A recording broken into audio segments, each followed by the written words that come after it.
Estamos estrenando en www.aristeguinoticias.com una sección que se llama Naturaleza y estamos muy entusiasmados con Naturaleza por todo lo que involucra abrir un espacio que permita al público de aristeguinoticias.com seguir de cerca las informaciones relacionadas con el medio ambiente, con la conservación, con el cambio climático, con todo esto que es fundamental y desde luego lo hemos abordado siempre como periodistas, pero queremos ponerle más énfasis, queremos poner más ojo, más atención al conjunto de informaciones que existen y que queremos difundir y ampliamente presentarle como periodistas de este medio de comunicación que somos. Así que bueno, gracias a Samantha Hernández Escobar y a todo el equipo de aristeguinoticias.com que están alimentando Naturaleza. Tendremos colaboraciones muy importantes, ya le iremos contando de este espacio tan relevante que para nosotros es prioritario y estratégico, así que bienvenido Naturaleza a aristeguinoticias.com. Y lo digo ahora porque entre las informaciones que estamos difundiendo en las últimas horas está una que se llama Gasoductos amenazan al acuario del mundo. Y estamos hablando de cómo comunidades costeras y organizaciones civiles denunciaron violaciones a derechos humanos por la industrialización del Golfo de California. Esto fue el pasado 11 de abril, hace unos días. Y bueno, es muy relevante detenernos a saber qué es lo que se está planteando. El Golfo de California es llamado así, ¿no? El acuario del mundo. El Golfo de California es una cosa impresionante. No es solo una extensión del Océano Pacífico que se ubica entre la península de Baja California y Sonora y Sinaloa. Se trata de un cuerpo marino que, además de albergar excepcional belleza, es hogar de la gran diversidad biológica y cientos de especies endémicas que le valieron el nombre de Acuario del Mundo, como lo identificó el oceanógrafo francés Jacques Cousteau. No obstante su importancia, se enfrenta a un inminente enemigo, el ser humano y la industrialización. El pasado 11 de abril, comunidades costeras y organizaciones civiles denunciaron violaciones a derechos humanos por la industrialización del Golfo de California en una misiva dirigida al secretario de Relaciones Exteriores, al doctor Juan Ramón de la Fuente Ramírez. Externaron su preocupación y su llamado a tomar acciones nacionales y globales en favor de preservarlo. En la carta destacan que 4 terminales de licuefacción y 2 gasoductos anunciados para la zona contravienen el Acuerdo de París. Exacerban la crisis climática global con emisiones masivas de metano y dióxido de carbono y sacrifican ecosistemas irreemplazables. Es la primera parte de esta carta que se le dirige al canciller Juan Ramón de la Fuente. Ya hay un sello de recibido en la Cancillería de esta carta, ya debe tenerla el canciller Juan Ramón de la Fuente, y es un tema sumamente importante. Así que si quiere leer completo el comunicado de estas organizaciones y comunidades costeras y organizaciones civiles, puede acudir a www.aristeguinoticias.com, buscar esta sección de Naturaleza y ahí encontrará toda esta información. Y en el programa en vivo que estamos compartiendo con Grupo Radio Centro, tengo el gusto de saludar a Cecilia García Muñoz. Cecilia es la directora de comunicación de la Organización Defensa Ambiental del Noroeste y forma parte de esta campaña #EsGasFósil. Y también tiene una participación que es la coalición conocida como Ballenas o Gas, que defiende el Golfo de California. Así que Cecilia García Muñoz, gracias por estar aquí, gracias por compartirnos esto que ya adelanté y que hemos publicado en aristeguinoticias.com y queremos compartirlo con el programa en vivo. Gracias por tu presencia, Cecilia. Buenos días y bienvenida. Gracias, Carmen. Gracias por este espacio. Felicidades por el espacio Naturaleza y muy emocionados de ser parte de este esfuerzo de información para defender la casa en la donde vivimos todos, ¿no? El medio ambiente. La casa donde vivimos todos y en este caso el Golfo de California. ¿Qué es lo que están señalando? ¿Qué dice la carta dirigida al canciller mexicano y dirigida también, entiendo, a las relatoras que existen, que hay en las Naciones Unidas sobre cambio climático y sobre medio ambiente? ¿Cuál es el meollo de las cosas? Cecilia, cuéntanos. Carmen, gracias. Mira, el meollo del asunto es que es momento de elevar la alerta internacional y decirle a todo el mundo que tenemos que frenar un una amenaza, un ecocidio y el deterioro de uno de los mares más importantes, no solamente de México, sino del mundo, como es el Golfo de California. Tu audiencia y tú recordarán que en 2005 el Golfo de California fue denominado un bien patrimonio de la humanidad por la cantidad de biodiversidad, por los sistemas de vida que dependen de él. El Golfo de California es un mar interior, es un mar que tiene muchísima vida marina y de la que depende la alimentación, el aire limpio de México y muchas comunidades costeras, sus formas de vida, su forma de sustento depende de él, ya sea porque se dediquen a la pesca o al turismo. Hay que decir que el Golfo de California aporta el 70% del producto pesquero de México. Es decir, es un mar sumamente productivo que históricamente no ha sido impactado por el tráfico marítimo pesado. Si nosotros vemos lo que ocurre en el otro golfo, en el Golfo de México, veremos un grave impacto por la navegación pesada, por buques de carga, por buques petroleros, por buques de gas, que tengan muchos impactos al ecosistema. En el Golfo de California eso no ha ocurrido, y no ha ocurrido no por otra cosa, sino por la defensa de las comunidades que ven esta riqueza natural. Cuando tú mencionabas, y es un dato muy conocido, que el Golfo de California es el acuario del mundo, es porque en él puedes ver más de 37% de los mamíferos del mundo. Si tú te vas a una guía de mamíferos, el 37% puedes encontrar especímenes en el Golfo de California. Y lo que hicimos, un grupo de representantes de las comunidades, un grupo de organizaciones civiles, fue elevar esta alerta a las relatoras y explicarles todos los derechos humanos que están siendo violentados por el intento de que la industria fósil extranjera, no son empresas mexicanas, son empresas de Estados Unidos primordialmente, que teniendo un excedente de gas en Texas, extraído por fracking, que ya es una práctica muy depredadora, muy dañina para el ambiente, tienen un excedente de gas y quieren alcanzar los mercados asiáticos, nada más y nada menos que impactando el territorio mexicano. No lo hacen por la costa de California, porque sus reservas indígenas, sus reservas comunitarias, sus leyes ambientales no permiten que se construyan gasoductos kilométricos y terminales de licuefacción. Entonces su solución fue generar proyectos que hagan kilométricos gasoductos, más de 800 kilómetros de gasoducto, impactando el territorio de Chihuahua y de Sonora para alcanzar la salida al mar, y de ahí transportar ese gas en buques hacia los mercados asiáticos. ¿Qué va a pasar si esos barcos, que son enormes, que son muy pesados, que no suelen navegar por el Golfo de California, empiezan a navegar?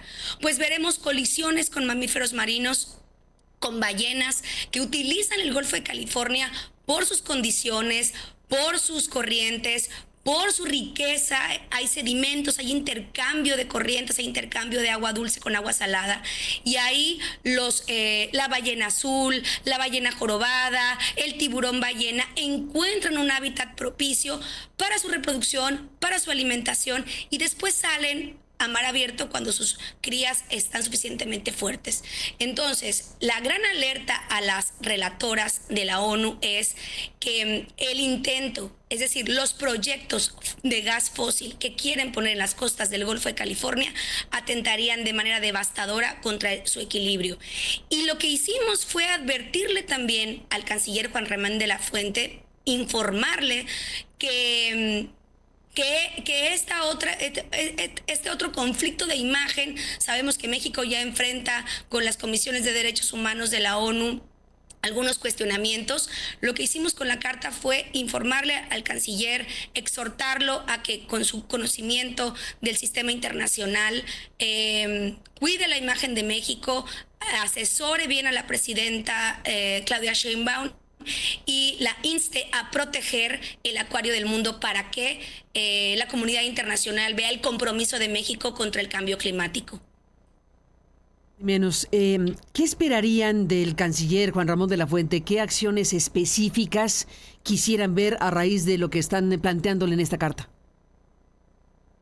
Mira, Carmen, a mí me dio mucho gusto estar contigo en este momento, en este programa, porque sé que llevas una narración sobre lo importante de institucionalizar los procesos, de seguir los procesos, digamos, de demanda, jurídicos, etcétera, y para que nuestro eco y nuestra demanda internacional tenga sentido, tenemos que agotar las instancias nacionales.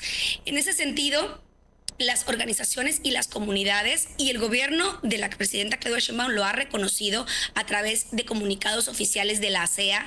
Tiene 5 amparos en contra de por lo menos una de las terminales, que es la terminal GNL de Sonora, también conocida como Proyecto Saguaro. Tiene 5 demandas de amparo en contra por la violación de derechos humanos que supone su aprobación. Ni siquiera su construcción y operación, simplemente su aprobación y toda el atropello de derechos de participación y de debido proceso para la aprobación de esa terminal. No obstante, vamos ante el canciller a informarle que elevamos esta alerta a instancias internacionales como las relatoras de la ONU y también el relator especial para la Comisión Internacional Interamericana de Derechos Humanos, el señor Javier Palumo, también está informado ya, para que el gobierno mexicano deje de administrar la situación. La secretaria Bárcena ha recibido a la coalición, sus subsecretarios nos han dicho que están preocupados porque por respetar la biodiversidad en el Golfo de California, que la política del Estado mexicano será proteger la biodiversidad. No obstante, hoy en las oficinas de la CEA, es decir, la instancia que debe aprobar esos proyectos, hay nuevos proyectos para el Golfo de California.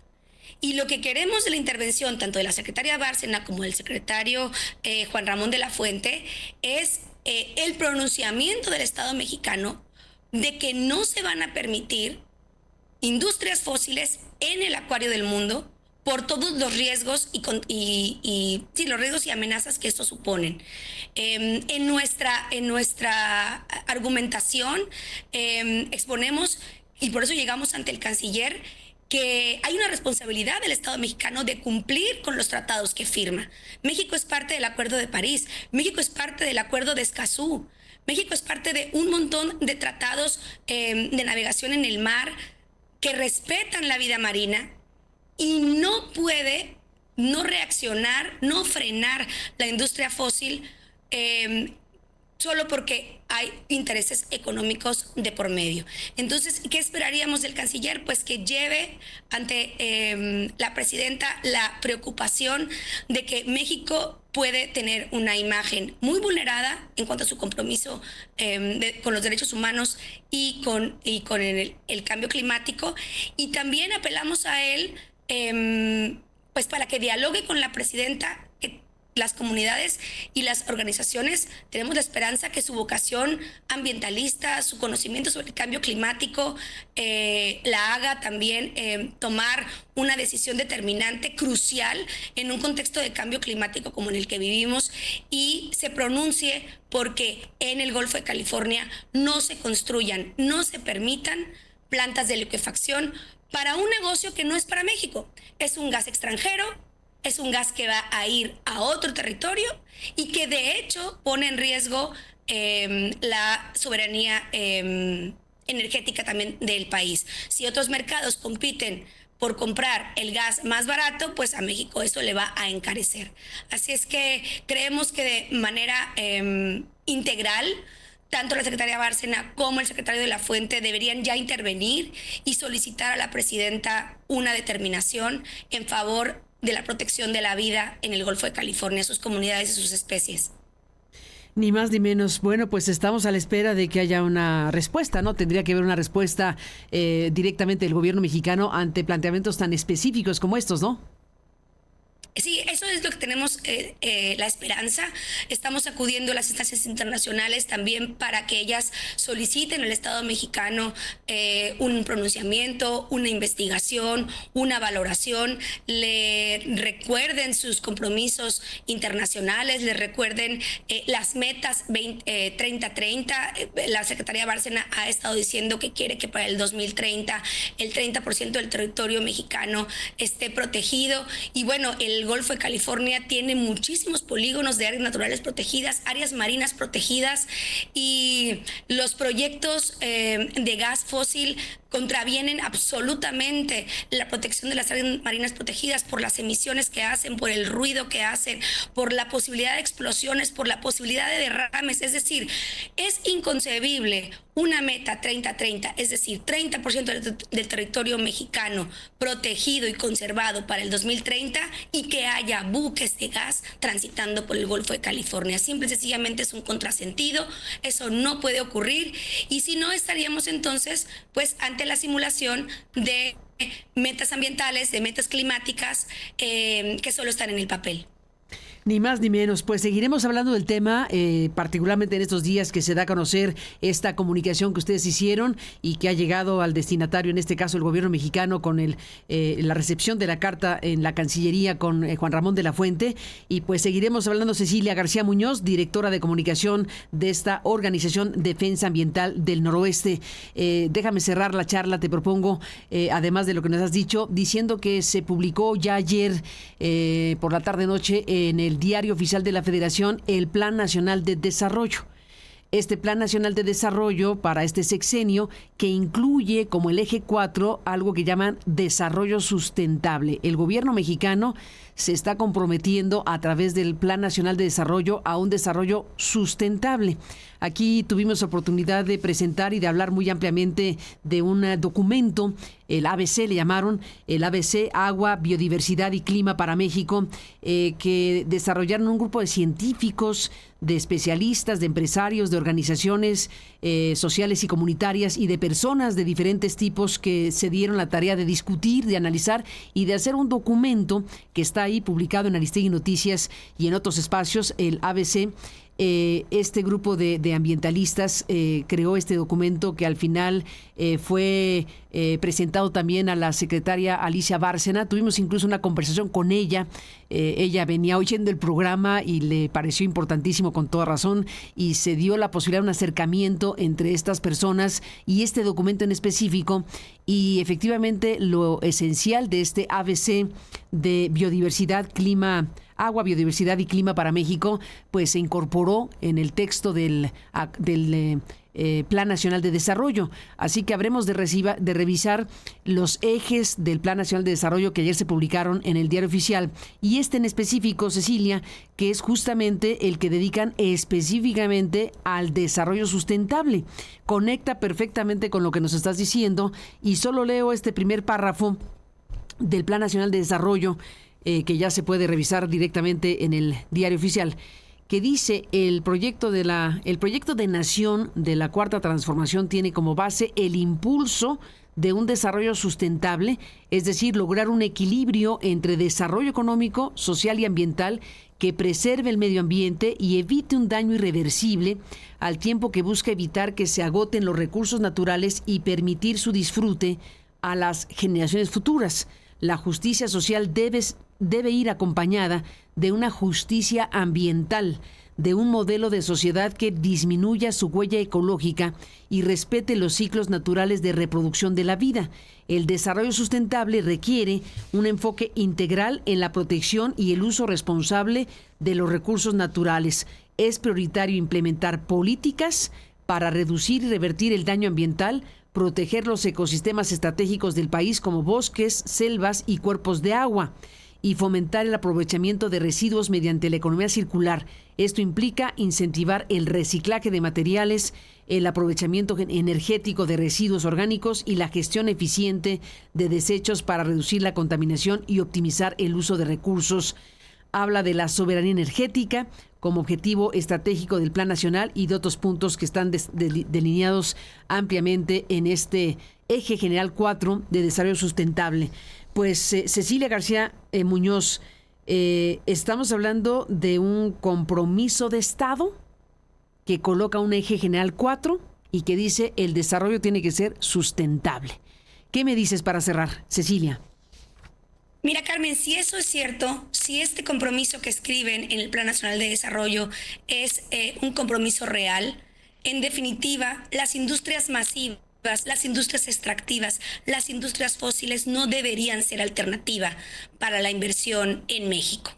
Es un tema muy amplio, es un tema que ojalá tengamos más oportunidades de espacio en naturaleza o en cualquier espacio que ustedes nos inviten, pero se trata también de la escala y de la matriz y de la forma en la que consumimos energía, recursos, etcétera. La ciencia es muy clara, hay que alejarse de los combustibles fósiles, hay que dejar al planeta hacer la digestión de los impactos de la vida de los seres humanos.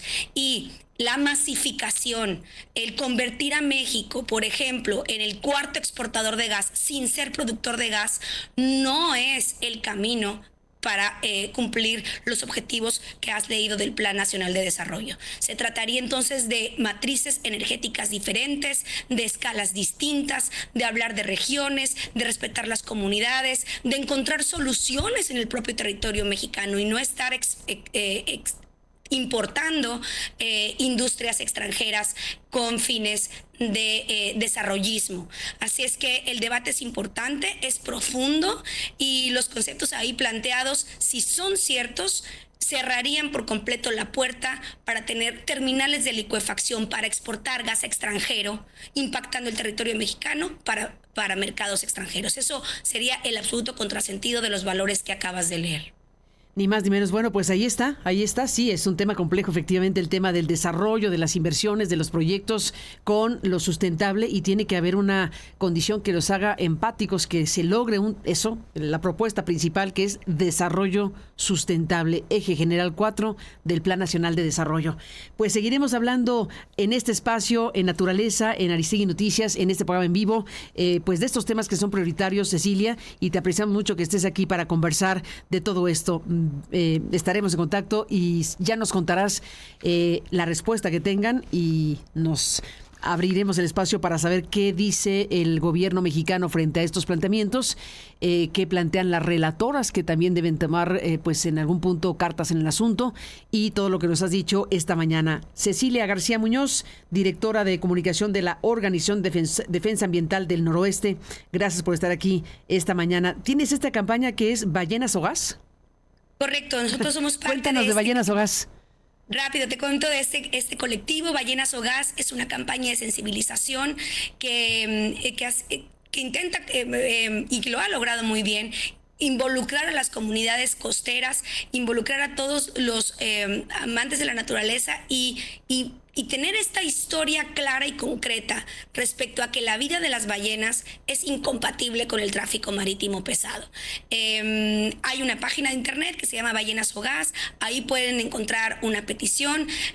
Hace unos meses, hace unas semanas, se entregó al gobierno de México más de 250,000 firmas de personas de México y de otras partes del mundo que le piden al Estado mexicano que revoque los permisos que ya entregó y que no otorguen nuevos permisos para este asunto. Te puedes también involucrar si tienes una escuela, los niños mandan dibujos expresando su preocupación por que el hábitat de las ballenas sea impactado y bueno, hay muchas formas de participar, así es que a todos los que nos escuchan los invitamos también a seguir tanto las redes de Es Gas Fósil como las plataformas de Ballenas o Gas para ser parte de este movimiento de defensa. Pues te aprecio mucho, Cecilia, de tu presencia aquí y de todos estos temas que nos permites compartir con el público a través de tu palabra. Gracias, Cecilia García Muñoz. A sus órdenes siempre. Y hasta la próxima. Carmen. Gracias y buenos días. Pues así está este panorama y seguiremos hablando de naturaleza. 9:43, este es el tiempo del centro de México. Fíjese que ahora que estábamos escuchando que tuvimos esta entrevista sobre la carta que le enviaron al canciller Juan Ramón de la Fuente, estas organizaciones, comunidades costeras y organizaciones civiles que denuncian violaciones a derechos humanos por la industrialización del acuario del mundo, el Golfo de California, esta alerta urgente a la ONU por megaproyectos de gas fósil que atentan contra los derechos humanos de las comunidades del Golfo de California. Ya escuchamos a quien, una de las personas que promueven esta carta, que le enviaron una carta al canciller Juan Ramón de la Fuente, y estaban escuchando la entrevista otras personas también conocedoras del tema y nos han hecho llegar esta otra carta que se le hizo llegar a las autoridades mexicanas el pasado 29 de noviembre de 2024. Esta carta está dirigida especialmente a Alicia Bárcena Ibarra, secretaria de Medio Ambiente y Recursos Naturales, y a Alfonso Durazo Montaño, al gobernador del estado de Sonora. Así que le agradecemos mucho a la Unión Internacional para la Conservación de la Naturaleza, que nos hace llegar esta carta para darla a conocer también, para ampliar la difusión de esta carta que se envió desde noviembre. Entonces, la Unión Internacional para la Conservación de la Naturaleza, la Comisión para la Supervivencia de las Especies y la Comisión Mundial de Áreas Protegidas firman este mensaje, esta carta a Alicia Bárcena y a Alfonso Durazo sobre la preocupación de esta Unión Internacional para la Conservación de la Naturaleza, y pues ofrecen la experiencia sobre el desarrollo de GNL en la costa de Sonora. Estimada secretaria gobernador, dice: nosotros, presidentes de la Comisión para la Supervivencia de las Especies y de la Comisión Mundial de Áreas Protegidas, dos de las comisiones de expertos de la Unión Internacional para la Conservación de la Naturaleza, nos dirigimos a ustedes para expresar nuestra preocupación por los impactos ambientales del desarrollo propuesto de gas natural licuado Saguaro GNL cerca del Puerto Libertad en la costa de Sonora. Dada la importancia de los ecosistemas marinos del Golfo de California, identificadas por la Unión Internacional para la Conservación de la Naturaleza como área importante para mamíferos marinos, que alberga más de 30 especies de cetáceos, incluyendo una población residente de ballenas de aleta, así como una vasta variedad de otras especies marinas, creemos que es esencial identificar, evaluar y abordar los muchos riesgos asociados con este proyecto. Y lo que también dice esta carta, porque hay versión en español y en inglés, es que el proyecto Saguaro plantea riesgos significativos para los ecosistemas sensibles del Golfo de California. El aumento del tráfico de embarcaciones y el ruido submarino de las actividades industriales podrían interrumpir severamente la vida marina, particularmente a las grandes ballenas, que son altamente vulnerables a los impactos de embarcaciones, una amenaza bien documentada y a menudo fatal. La contaminación acústica también interfiere con las habilidades de los cetáceos para comunicarse, navegar y alimentarse, comprometiendo aún más su resiliencia. Más allá de los cetáceos, es probable que el proyecto impacte las pesquerías locales y el turismo. El aumento del ruido submarino y la actividad de embarcaciones pueden alterar el comportamiento de los peces y las áreas de desove, impactando potencialmente tanto a las comunidades pesqueras como a las operaciones de las embarcaciones, como la industria turística, perdóneme usted, como a la industria turística. Además, la liberación de combustibles, lubricantes y otros químicos durante las operaciones de las embarcaciones podrían degradar la calidad del agua y los hábitats marinos, amenazando estos sectores económicos vitales y los medios de vida que sustentan. Dada la importancia ecológica de Puerto Libertad, incluyendo su proximidad a las islas Midriff y otros hábitats críticos para grandes ballenas, este sitio puede no ser adecuado para el desarrollo propuesto. Explorar ubicaciones alternativas como la de Guaymas, donde las sensibilidades ecológicas pueden ser menores. Es lo que dicen a la secretaria Bárcena y al gobernador Durazo. Permitiría un enfoque más equilibrado para el desarrollo. Cualquier sitio propuesto debe someterse a una evaluación rigurosa para asegurar un impacto mínimo en los ecosistemas marinos. Y hablan aquí de la experiencia y conocimientos de mitigación o en mitigación de amenazas inducidas por el hombre a los cetáceos. La Comisión Ballenera Internacional, reconocida por su experiencia en la biología y conservación de cetáceos desempeña un papel relevante en la atención de asuntos como los mencionados en esta carta. La CBI tiene una experiencia significativa en la evaluación y mitigación de los impactos de transporte marítimo a través de su comité científico y de conservación. Esto incluye el desarrollo de un plan estratégico para mitigar los impactos de los barcos en las poblaciones de cetáceos y la contribución a guías sobre la reducción del ruido submarino en colaboración con la Organización Marítima Internacional.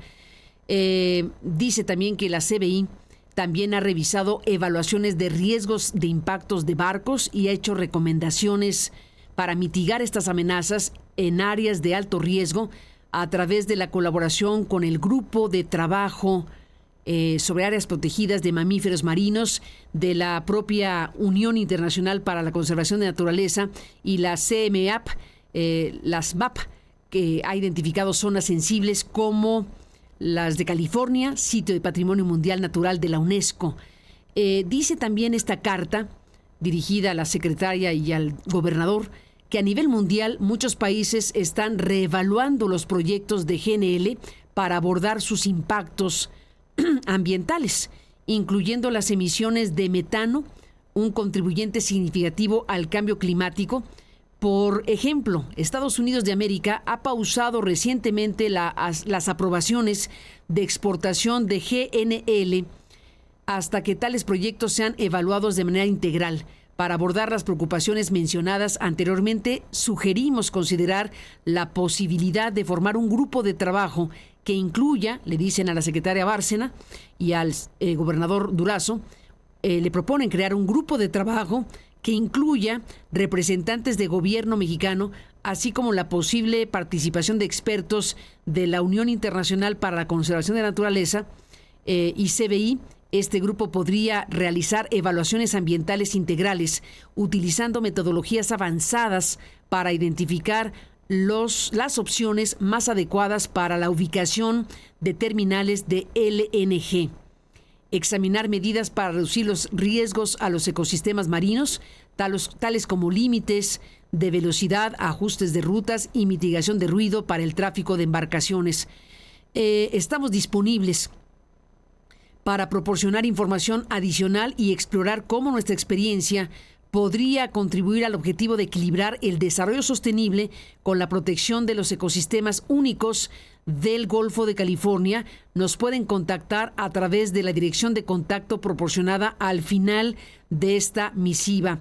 Y firma el presidente de CSE, John Paul Rodríguez, y firma la presidenta de CMAP, que es Madhu Rao, y viene el contacto, que es Jorge Urbán Ramírez, y los datos de contacto para que tanto la secretaria Bárcena como el gobernador Durazo pues puedan tomar en cuenta este planteamiento que hacen estos expertos internacionales, porque son organizaciones de alcance mundial que le están diciendo al gobierno mexicano lo que acabamos de leer.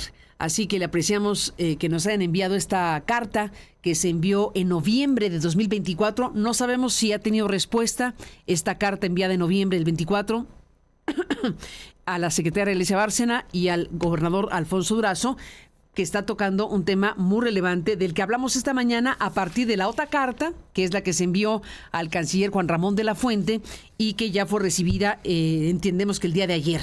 Esta alerta urgente de la ONU por megaproyectos de gas fósil que atentan contra los derechos humanos de las comunidades del Golfo de California y los demás temas que aquí se han abordado. Así que vamos a ver qué tipo de respuesta da el gobierno mexicano, tanto el canciller de la Fuente como la secretaria Bárcena, como el gobernador Durazo, de estos llamados de muy alto nivel de organizaciones y personas especializadas y gente involucrada directamente en estos temas de enorme importancia. Como decíamos, si ya hay un Plan Nacional de Desarrollo que tiene como eje 4 el desarrollo sustentable, pues hay que hacerlo valer y discutir cuáles son las mejores decisiones que se tienen que tomar para, sí, mantener el desarrollo, porque no se puede parar el desarrollo, pero que sea con los ejes y las claves de sustentabilidad. Así que gracias por enviarnos esta comunicación que hacemos del conocimiento del público de Aristegui Noticias, que está a su vez estrenando Naturaleza Aristegui en www.aristeguinoticias.com. Son las 10:02 en el tiempo del centro. Volveremos con más esta mañana. Alfredo Figueroa, buenos días, bienvenido. ¿Cómo estás? Saludos, buena Semana Santa para ti y para todos. Buena Semana Santa para ti y para todos, Carmen. Desde abril, hoy es un día, un duende me acaba de escribir. ¿Qué dice? Te cuento. Cuéntame. Y ese duende me dice, ese duende... ¿Quién te dice? Me dice ese duende que el 16 de abril de 2012 Sí. inició Aristegui Noticias, Carmen. Fíjate que sí. Hace 12 años, ese duende que se llama Porfirio y se apellida Patiño. Saludos al querido Porfirio Patiño y a todo el equipo de Aristegui Noticias. ¿Te recordó que es nuestro aniversario? A ver, cuéntame más. ¿Qué es el duende? Es nuestro aniversario. Sí. Y a mí me recordó, bueno, me felicitaba, yo lo felicitaba a él, te felicito a ti, felicito a todo el equipo por estar en este espacio fantástico que pudiste crear después, por cierto, de un tema que quisiera, no después, sino en medio de el tema de lo que ha sido entre el poder y el periodismo, que no es una relación sencilla. Uy, que lo digas. Oye, no está sencilla. ¿Sabes qué? Tenemos problemas del enlace. Tal vez el internet de Alfredo no está al 100, o el nuestro sí está al 100 porque estamos transmitiendo prácticamente las 4 horas bien. Estamos con Alfredo Figueroa y sí, bueno, aprovecho el viaje para agradecer al público, sobre todo, para agradecer al equipo de Aristegui Noticias que nos han permitido estar aquí con ustedes. Sí, empezamos este sitio de internet como sitio de internet hace 12 años, efectivamente después de alguno de los capítulos que nos ha tocado vivir complejos, difíciles, de la relación de los periodistas con el poder político, en este caso, y empresarial de medios. Y bueno, pues hace 12 años, después de un evento que significó nuestra salida y regreso, por cierto, en algo bastante estrambótico, a MBS en la primera ocasión en tiempos de Felipe Calderón, cuando yo, pues, atendiendo informativamente, hablando lo que ocurrió en aquellos años en el Congreso mexicano, hubo una escena que protagonizó, ¿quién lo dijera? El hoy presidente del Senado de la República, Gerardo Fernández Noroña, en aquel entonces también legislador de la oposición, en aquel entonces, desplegó una manta junto con otros que decía algo así como: si permitirías conducir tu vehículo, tu coche, a un borracho, ¿por qué le permites conducir el país? Era una expresión bastante fuerte y agresiva en contra del presidente de la República de aquel entonces, que era Felipe Calderón Hinojosa. Y pues todos los medios hablamos del tema porque era una manta y además fue tal el escándalo que se desató. Los panistas reaccionaron, hubo una cosa muy fuerte en el Congreso mexicano en aquel momento y que al final de cuentas noticiosamente se reportó el asunto.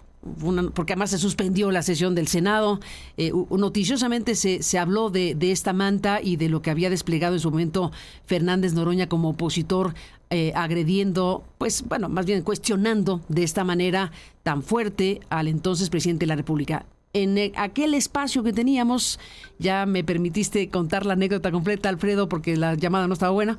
En aquel entonces estábamos en MBS y yo, además de decir, oiga, pasó esto y la manta y dice tal cosa y la sesión se suspendió, yo me permití hacer un comentario editorial formulando preguntas, una pregunta esencialmente, diciendo que, y todo fue y es en serio, no era una mofa, no era una acusación, jamás afirmé lo que no podía afirmar, ni entonces ni ahora, respecto a Felipe Calderón y el tema de lo que decía el legislador en la manta.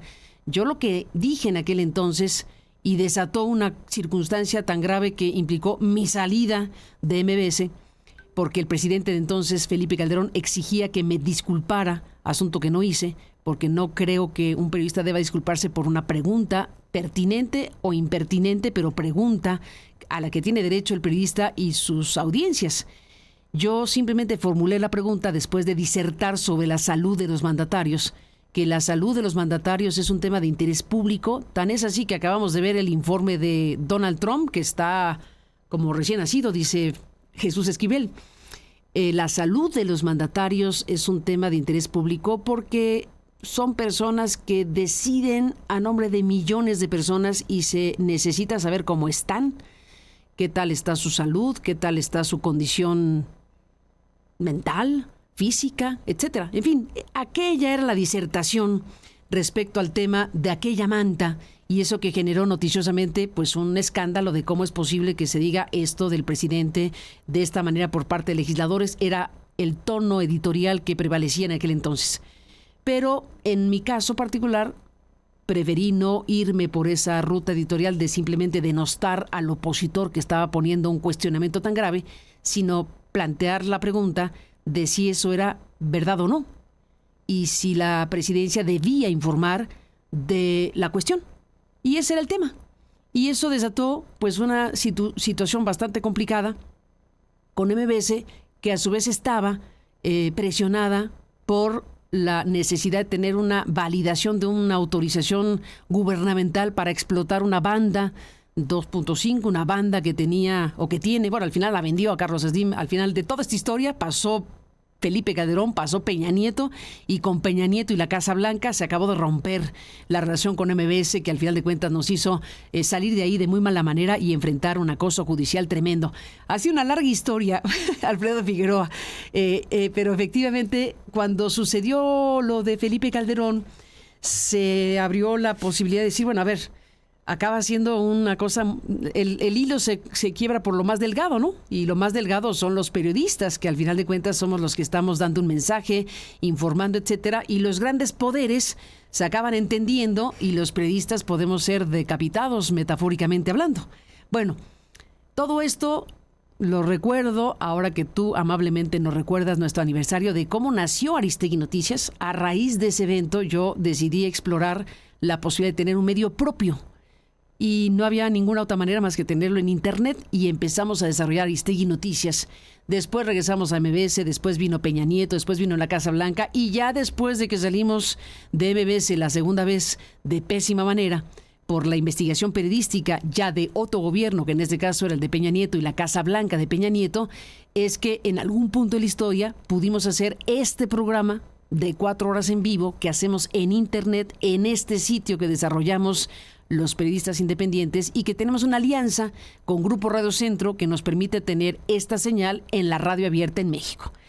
Todo esto contado rápido, bueno, contado así, por tu mensaje y el duende que te dijo que hoy es nuestro aniversario número 12. ¿Qué tal? 2 sexenios completos. Y aquí seguimos. Y aquí seguimos.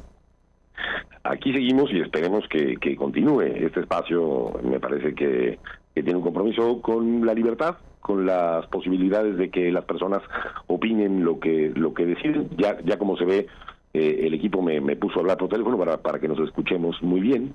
Espero que ahora sí ocurra. Bueno, lo que cuentas, creo, Carmen, es parte de una historia que hoy también hablabas un poco con Raimundo de cómo ha ido evolucionando el asunto, y hace una semana hablabas con Rodolfo Ruiz, el periodista de Puebla, y creo que vale la pena justo esto que narrabas, ponerlo en contexto y entender de dónde venimos y cuál ha sido la evolución que ha tenido este proceso de relación entre la comunicación, los periodistas, el poder político, etcétera, ¿no?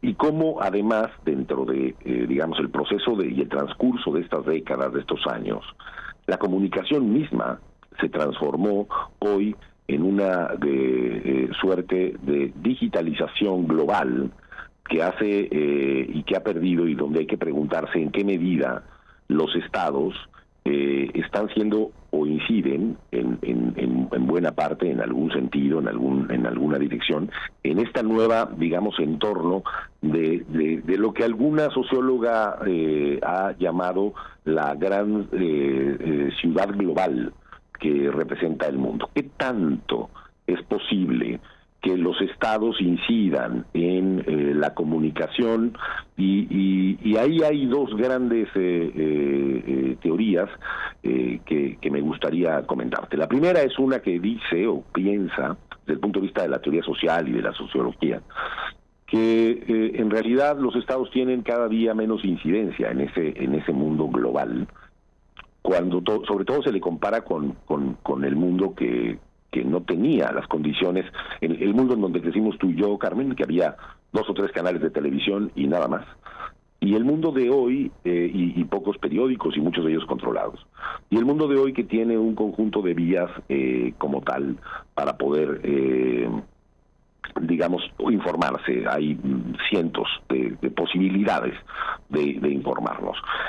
Bueno, lo que plantea una de esas teorías es que el Estado sí, y los gobiernos sí se han ido acomodando de modo tal que pueden tener una incidencia muy relevante en los procesos políticos, en los procesos de información, a partir del uso de esas nuevas redes sociales. Así como los medios de comunicación se transformaron, también se transformaron los gobiernos para jugar en una cancha en donde, por ejemplo, en el caso de Donald Trump se vuelve muy interesante, tiene una alianza con una de las redes sociales importantes del mundo, como es X hoy, y que usa una determinada red social a partir de alianzas económicas para poder hacer una incidencia en Estados Unidos a la hora de vivir elecciones, pero también en otros países, como ha sido el caso de Europa, Alemania, etcétera, ¿no?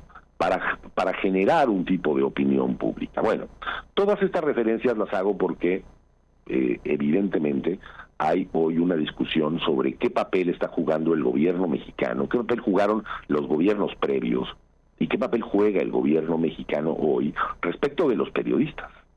El que jugó López Obrador, el que juega hoy Claudia Sheinbaum, pero también el que jugó en su momento, como ya narrabas, el propio Felipe Calderón, por un lado. Y por el otro, y ya no hablo de todos los gobiernos previos, de los gobiernos desde Salinas de Gortari, en fin, Cedillo, Fox, y el papel que juega Peña Nieto. Yo creo que hay un momento, Carmen, de inflexión, particularmente en ese gobierno, en el de Felipe Calderón, en donde a partir de las elecciones y su cuestionamiento y de la diferencia entre el primero y el segundo lugar, los medios de comunicación, particularmente las grandes televisoras de México, Televisa y Televisión Azteca, un país donde todavía no hay una gran digitalización, donde todavía no juega un papel central las redes sociales, adquieren un papel, Carmen, casi de demandantes, es decir, de personas que mandan y son capaces de doblegar al poder público. Ahí tenemos el caso previo a la llegada de Felipe Calderón de la ley Televisa, que tú recordarás. Y luego tenemos todo un proceso, digamos, en donde hay una disputa de estas grandes monopolios de la televisión, incidiendo en la vida pública, a grado tal, alguna vez, de llegar al Senado a tratar de detener una ley con periodistas que actuaban más como personeros, muchos de ellos, de los grandes dueños de la televisión, amenazando a políticos, ¿no? Hay un periodo de tiempo en donde los periodistas, algunos de ellos y ellas, si tenemos memoria, funcionaban como personeros de los dueños de las televisoras, de los dueños de la radio, y presionaban y en distintos momentos chantajeaban a políticos para, digamos, modelar su conducta y modelar sus votaciones en el propio Congreso. Esto parece una cosa olvidada, pero ocurrió en este país, y muchos incluso de los que ya sea hoy están en la crítica o están en muchos otros lugares en el apoyo solaz al actual gobierno, jugaron un papel que sí tenía que ver no con el periodismo, Carmen, sino con una lógica en donde lo que mandaba o lo que se resolvía eran los dueños de los medios, ellos como empleados de esos dueños, no con un compromiso esencialmente con el periodismo, actuando en una determinada dirección. Y creo que conviene recordar también esa parte de la historia, porque la llegada de Peña Nieto va a constituir después de todo el periodo de Felipe Calderón y de las reformas que finalmente sí se hicieron, va a constituir una inflexión de regreso, me parece, en una cierta parte, en una cierta parte, a el ir restando poder a los medios junto con el gran proceso de digitalización que ocurre justamente cuando se abre Aristegui Noticias entre 2012 y 2018. Ya la lógica de la comunicación entre ese periodo de tiempo se modifica centralmente. Y la llegada de López Obrador, en mi opinión, sí representa un cambio completamente, digamos, una inflexión respecto de conductas que ya conocíamos del viejo autoritarismo, pero también de nuevo cuño, Carmen. Y Riva Palacio hoy hablaba de una parte de esa historia, de cómo, en muchos sentidos, el presidente López Obrador determinó, a partir de un proyecto, digamos, de una suerte de proyecto político, yo digo casi de manual en algunos aspectos, en donde lo que se trataba era de no darle ningún tipo de legitimidad a la crítica periodística. La crítica periodística no tiene que tener ningún tipo de legitimidad, y aquel periodista, la periodista o el periodista que se atreviera a cuestionar, a poner en entredicho cualquiera de las acciones de gobierno del entonces presidente López Obrador, era absolutamente calificado por él y por una enorme red de, digamos, de digital y también de medios públicos como un adversario, como un traidor, como una persona no digna de credibilidad y respeto, porque su posición era una posición crítica frente al poder. Y eso sí es muy difícil, sí es no es que no hayamos tenido censura previa, tú la mejor que puede narrar estas censuras de las que fuiste objeto, y por eso tuviste que salir de medios de comunicación, de distintos medios de comunicación a lo largo de tu historia periodística. Pero lo que hoy ocurre no solamente es que hay ejercicios de esa naturaleza, sino en donde pueden, por supuesto, controlar el estado de cosas, a través de convenios publicitarios, a través de un montón de mecanismos que tiene el gobierno y los gobiernos para insertarse en los medios tradicionales, pero también a través de enormes recursos públicos insertándose en las redes sociales. Esa nueva realidad hace que López Obrador decida emprenderla contra todos aquellos periodistas que no están en su favor, contra todos aquellos periodistas que opinan críticamente. Y lo mismo pudo declarar al inicio de sexenio que Carmen Aristegui era una de las grandes periodistas de este país, como decir lo contrario, ¿no? Pasado un año o un año y medio, una vez que en Aristegui Noticias aparecía alguna información crítica o comentarios críticos de el presidente López Obrador. En esa lógica, y a mí me parece muy preocupante, es que se empieza a conducir no solo el presidente de la República, sino un conjunto de servidores públicos, de gobernadores de los estados, de presidentes municipales. Ahí tenemos el caso bochornosísimo del señor Armenta Mier en Puebla, amenazando a periodistas públicamente en espacios matutinos creados ad hoc y a imagen y semejanza del amado líder, creando mecanismos de presión política, de presión pública, de amenaza abierta a aquellos periodistas que no estén dispuestos a ceñirse a las instrucciones que se dan desde un palacio de gobierno, ¿no? Desde el lugar donde se ejerce el poder. Llámese Palacio Nacional o la Casa de Gobierno o el Palacio de Gobierno de Puebla, en otrora, por cierto, una marranera, habría que decirlo. Esto hace que uno se replantee cuál es la relación que tiene que darse hoy entre el periodismo y el nuevo tipo y ejercicio de gobiernos. Ya vemos al de Puebla, pero lo mismo pudimos ver a López Obrador. Ya no digamos, Carmen, lo que hace Donald Trump en los Estados Unidos, o lo que hacen un conjunto de gobernantes que han exigido para sí una libertad de expresión siendo titulares de un poder público, sin entender en buena medida que la función de quien preside un poder público es dar garantías de derechos a las y los ciudadanos. Y no es que no se pueda, digamos, y para eso hay otro conjunto de reglas, ir en contra de la crítica o tener un punto de vista distinto de aquel otro. El problema, Carmen, es que se utilizan todos los instrumentos del Estado para acallar voces que son disonantes, distintas, para vivir venganza respecto de periodistas, y como te lo decía Raimundo, a grado tal, que los datos personales de un periodista, sus bienes, su salario, son exigidos públicamente como una información pública que se extrae de los archivos del gobierno para exhibirse públicamente y crear la historia de la falsedad de aquel que expresa o aquella que expresa un punto de vista crítico frente al poder.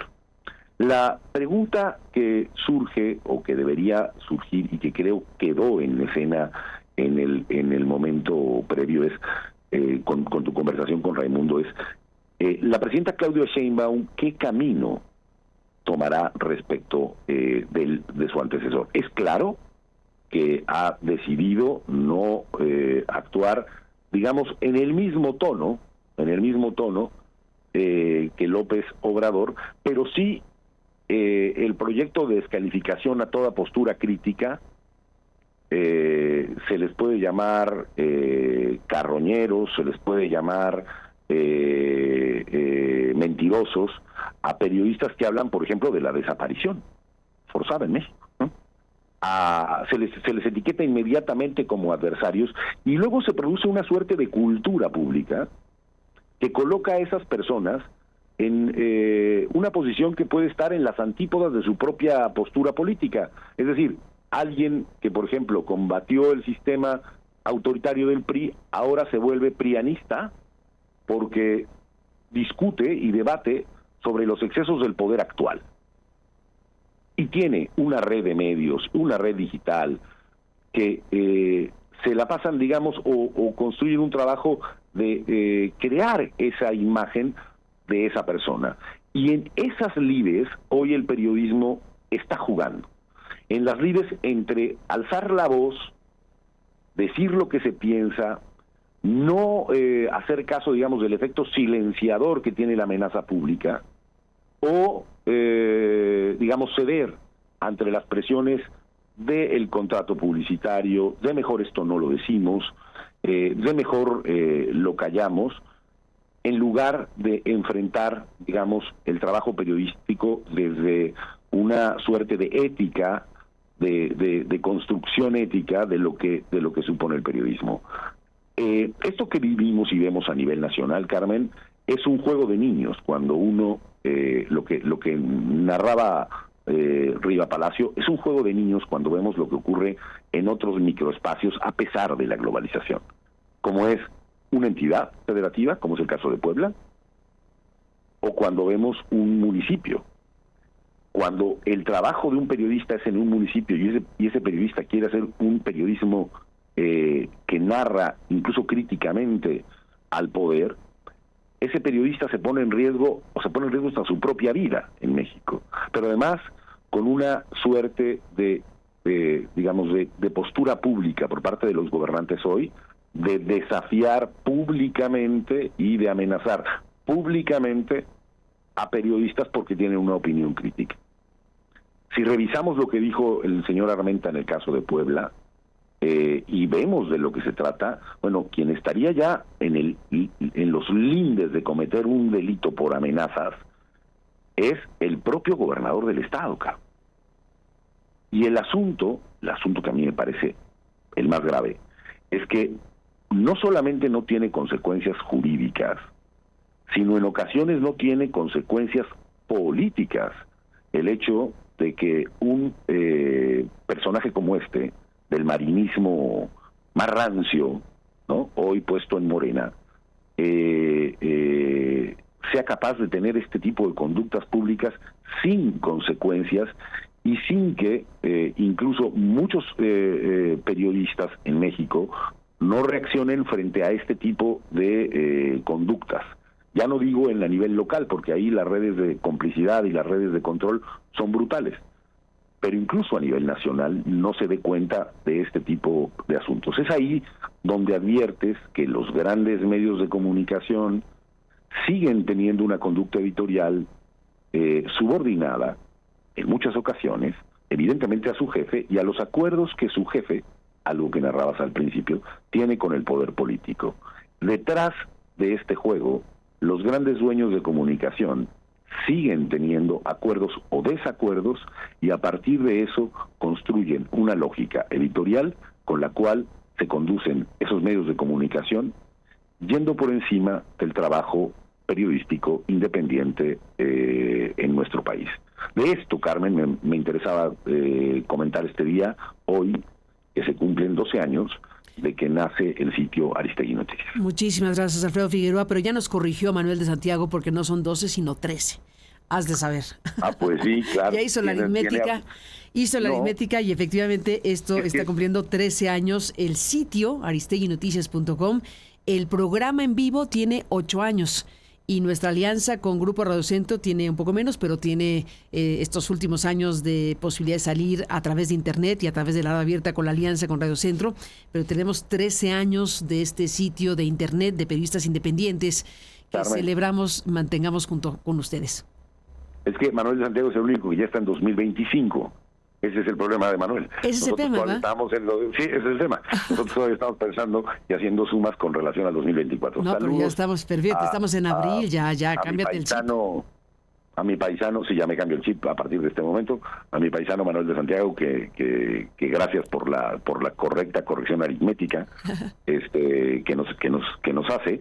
Y bueno, creo que sigue siendo un tema. Manuel sabe, todos los que hemos vivido en una provincia, como es mi caso, en Puebla en algún momento de mi vida, sabemos cómo funcionan los medios de comunicación.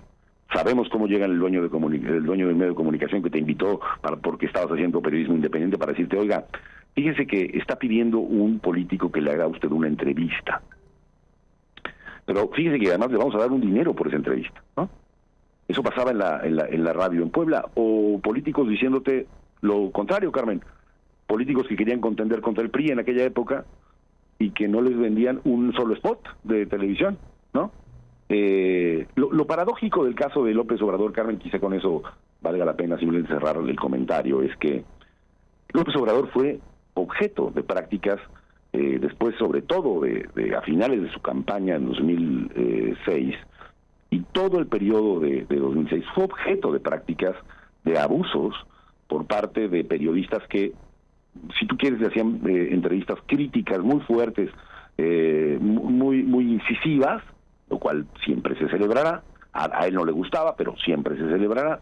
Pero eran absolutamente complacientes con candidatos del PAN o con candidatos del PRI a la presidencia de la República. Bueno, recordar las entrevistas que se le hacían a Peña Nieto, Carmen, ¿no?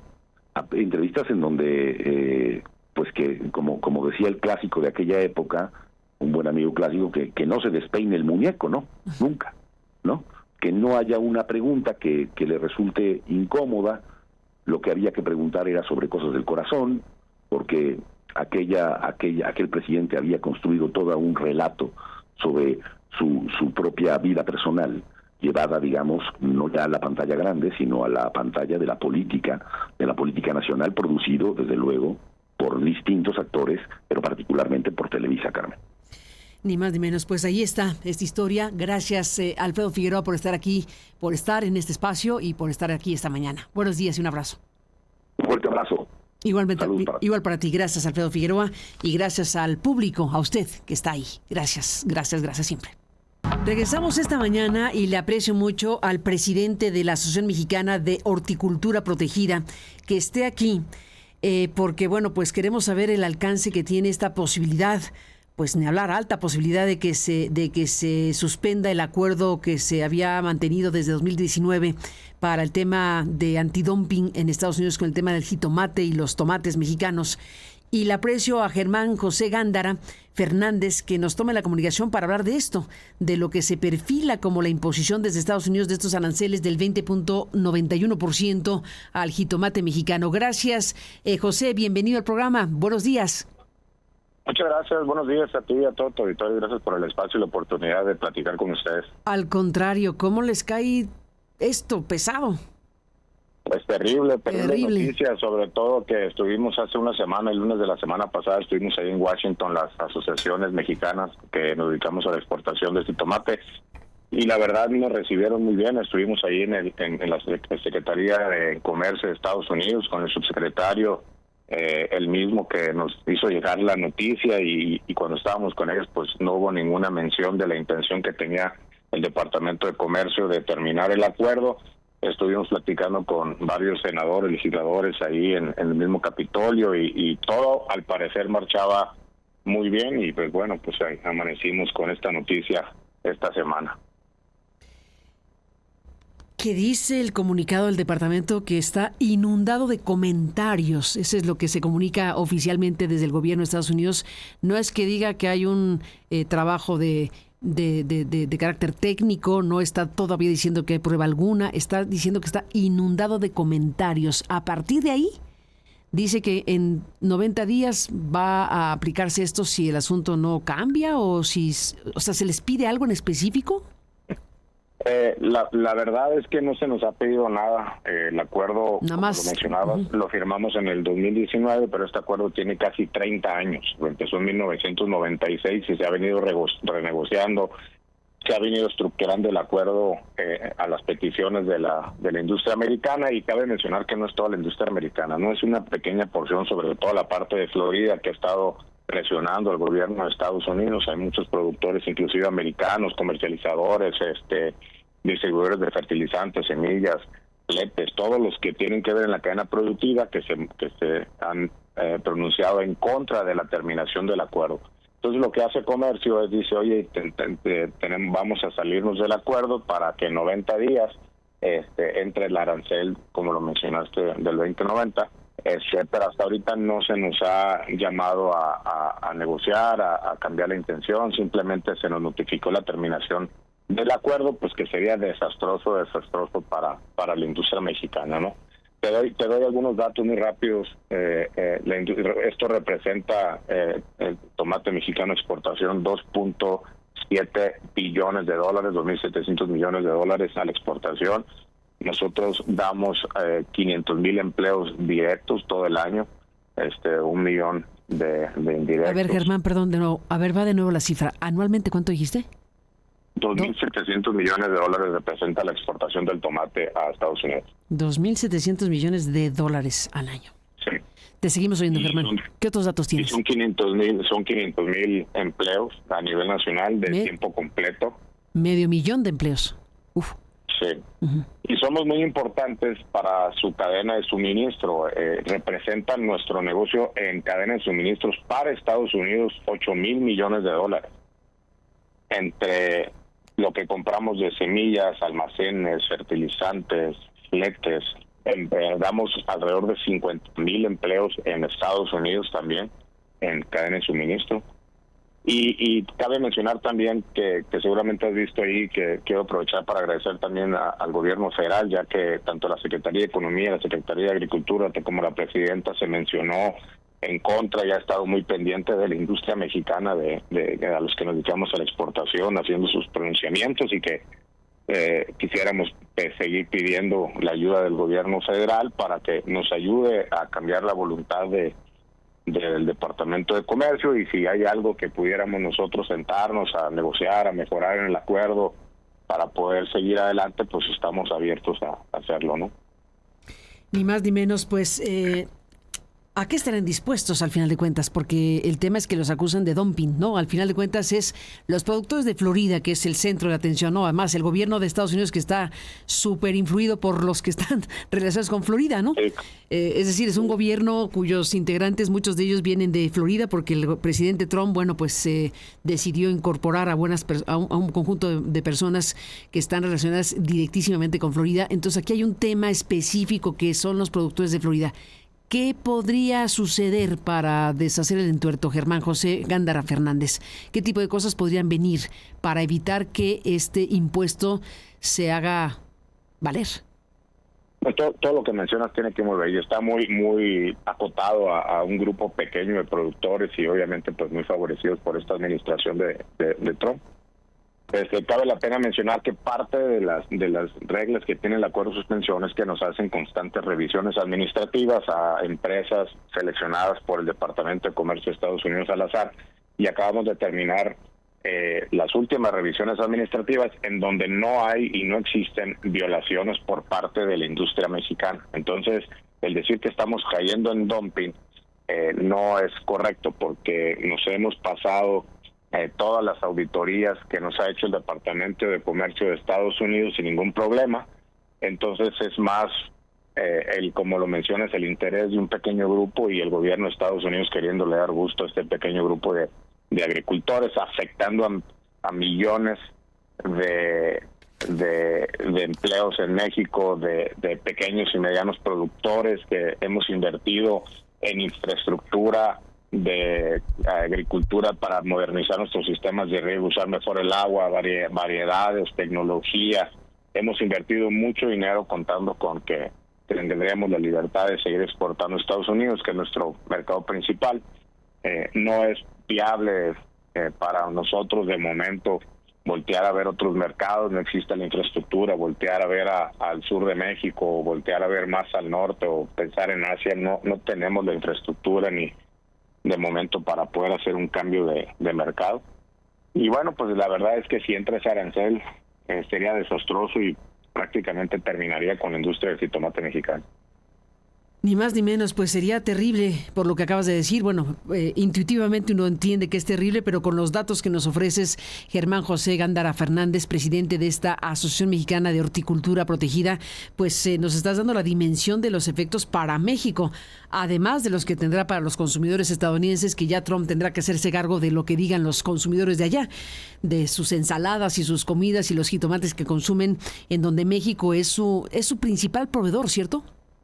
Es correcto, en invierno el tomate mexicano representa el 75 hasta casi hasta el 80% del tomate que se consume en Estados Unidos.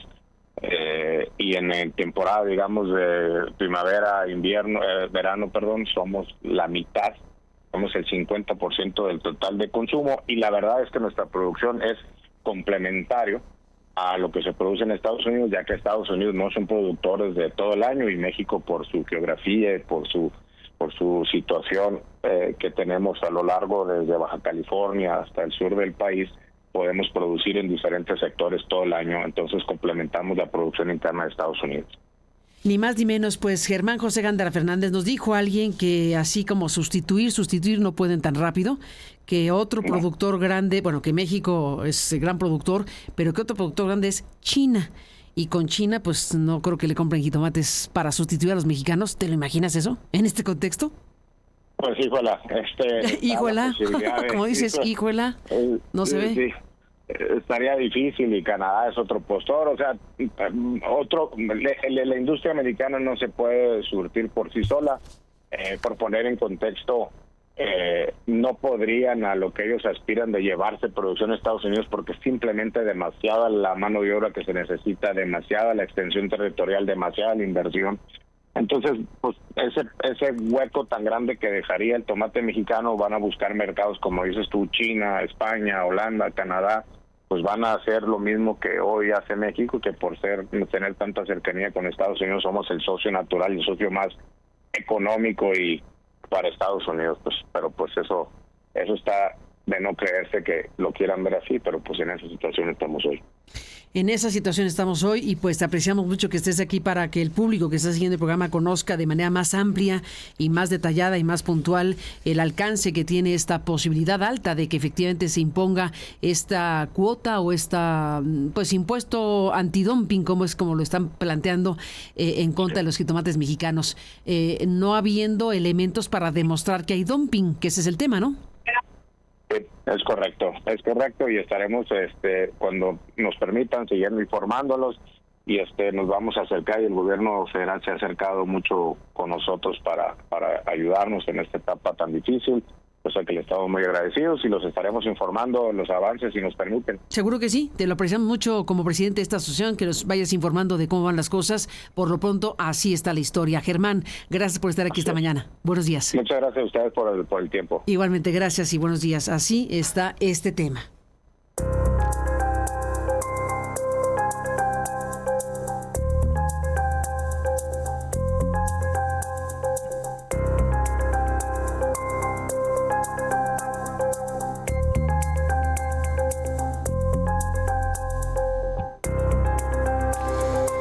Entramos en la parte final y ya no me alcanza mucho el tiempo para extendernos en un tema muy importante que tiene que ver con Estados Unidos también, pero en este caso con el tema de las universidades. Ya hemos visto aquí lo que pasó con Columbia, hemos visto los ataques de Donald Trump en contra de estas universidades muy prestigiosas de los Estados Unidos, pero me detengo en Harvard. Porque además de todo lo que ha dicho contra Harvard y de decir que va a suspenderle los recursos que los gobiernos de Estados Unidos han suministrado a Harvard, que es una de las universidades más importantes del mundo, de la cual han salido premios Nobel, creo que es la que más tiene premios Nobel en el mundo, en fin, un lugar realmente importante para la generación del conocimiento, para las investigaciones científicas de todo tipo. No me detengo más porque el presidente vuelve a hablar este miércoles de Harvard y sube en su cuenta social, Truth Social, que Harvard ya ni siquiera puede considerarse un lugar decente de aprendizaje. Hágame usted el favor. Y no debería figurar en ninguna lista de mejores universidades del mundo, dice el señor presidente de los Estados Unidos. Llega a agredir a Harvard diciendo que es un chiste. ¿Chiste Harvard? Pues ya me dirá usted. Dice Donald Trump que Harvard es un chiste que enseña odio y estupidez y que no debería recibir fondos federales. Estamos hablando de un asunto muy grave. El presidente de Harvard, antes de estos comentarios tan agresivos en contra de esta importantísima universidad estadounidense, agresivo y estúpidos mensajes que al final de cuentas se están enviando desde el poder político en contra de estas instituciones educativas, el presidente de Harvard, Alan Garber, publicó una carta dirigida a la comunidad de Harvard. Una carta que está circulando por el mundo, no puede ser de otra manera, diciendo la promesa de la educación superior estadounidense. Déjeme leer lo que dice el presidente de Harvard. Durante 3/4 de siglo, el gobierno federal ha otorgado subvenciones y contratos a Harvard y otras universidades para financiar trabajos que, junto con las inversiones de las propias universidades, han dado lugar a innovaciones revolucionarias en una amplia gama de campos médicos, de ingeniería y científicos. Estas innovaciones han mejorado la salud y la seguridad de innumerables personas en nuestro país y en todo el mundo. En las últimas semanas, el gobierno federal ha amenazado sus alianzas con varias universidades, incluida Harvard, debido a acusaciones de antisemitismo en nuestros campus. Estas alianzas se encuentran entre las más productivas y beneficiosas de la historia de Estados Unidos. Nos esperan nuevas fronteras con las perspectivas de avance transformadores, desde tratamientos para enfermedades como el Alzheimer, el Parkinson y la diabetes, hasta avances en inteligencia artificial, ciencia e ingeniería cuánticas y muchas áreas de potencial. Si el gobierno se retira ahora de estas alianzas, pone en riesgo no solo la salud y el bienestar de millones de personas, sino también la seguridad económica y la vitalidad de nuestra nación. El viernes por la noche, dice Mr. Alan Garber, el viernes por la noche la administración emitió una lista actualizada y ampliada de demandas, advirtiendo que Harvard debe cumplir si pretendemos, entre comillas, mantener nuestra relación financiera. O sea, a ver, dice, el viernes por la noche la administración de Trump emitió una lista actualizada y ampliada de demandas, advirtiendo que Harvard debe cumplir si pretendemos mantener nuestra relación financiera con el gobierno federal. Esto deja claro que la intención no es colaborar con nosotros para abordar el antisemitismo, de forma cooperativa y constructiva. Si bien algunas de las demandas del gobierno buscan combatir el antisemitismo, la mayoría implica una regulación gubernamental directa en las condiciones intelectuales de Harvard o en Harvard. Los invito a leer la carta para comprender mejor las exigencias sin precedentes del gobierno federal para controlar a la comunidad de Harvard. Hasta aquí dejo la lectura, es más amplia la carta, hasta aquí dejo la lectura por falta de tiempo, son las 11:01 y tengo que despedirme. Pero mañana Jueves Santo, que estaremos por aquí, estaremos con usted jueves y viernes santo informándole y presentándole lo más relevante que vaya ocurriendo en las próximas horas. Vamos a retomar esta carta y esto que está ocurriendo en Estados Unidos, que tiene que ver con una situación sumamente grave que tiene que entenderse y en este caso conocerse la postura muy firme y clara del presidente de esta prestigiada universidad estadounidense, el señor Alan Garber. Ya lo haremos mañana con mayor amplitud. La puede leer usted en www.aristeguinoticias.com. Tenemos la carta en nuestro sitio y mañana la comentaremos en vivo en este programa. Gracias al público que está aquí y gracias por sus felicitaciones por nuestro aniversario de www.aristeguinoticias.com. Un día como hace 13 años empezamos aquí. Buenos días, un abrazo y hasta mañana.